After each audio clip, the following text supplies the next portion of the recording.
Oh, Gypsy Rose is getting out of prison. Now, in case you're not familiar with this case, it's very interesting. She is a victim of what's called Munchausen syndrome by proxy. What that is when the person who is your caregiver, or basically your power of attorney in so many ways, proxy is more of a medical term, takes advantage of you for psychological reasons, financial reasons, and has you believe that you're sick in the worst way.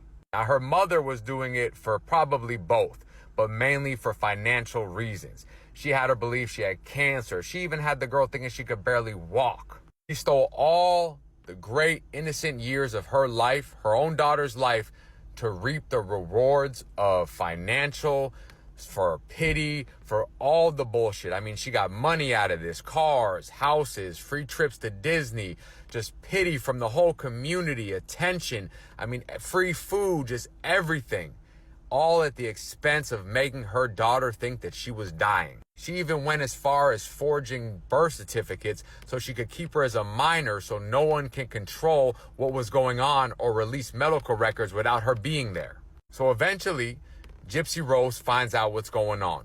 People are seeing she's getting out of a wheelchair. A neurologist is telling her, like, look, you're not fucked up.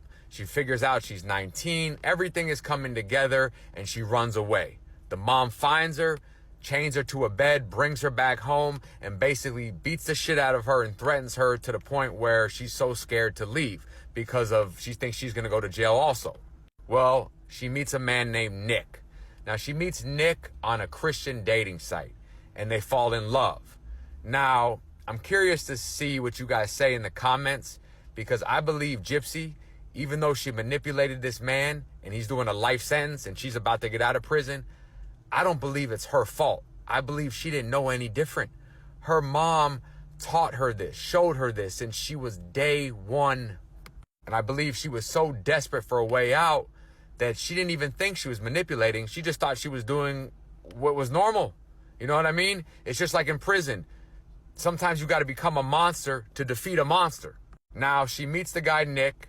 She steals $1,000, sends it to him, steals a knife from Walmart or Walgreens, whichever one it is, and basically says, hey, this is the problem. This is why I can't be with you forever, and I need you to come here and kill my mother.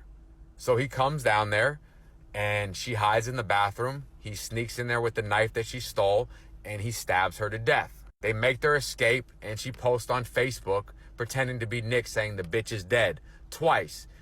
Her explanation for that was that basically she wanted the body to be found. She didn't know what she was thinking, and so on and so on. She turns state evidence, testifies against him, and he gets sentenced to life without parole. Now, normally in situations like this, I would look at it and say, you're a rat.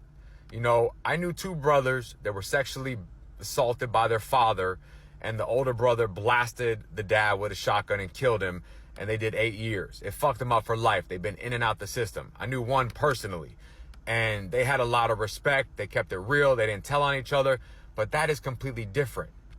And I blame her mother. I mean, regardless, it's sad anytime anybody dies, but at the end of the day, you play with fire, you're going to get burned. The girl seen what was going on. You taught her how to be a great manipulator, a liar, a scammer. And then when it backfired on you, don't act surprised when she gives you the same taste of medicine you gave her. Now, it's a wild story.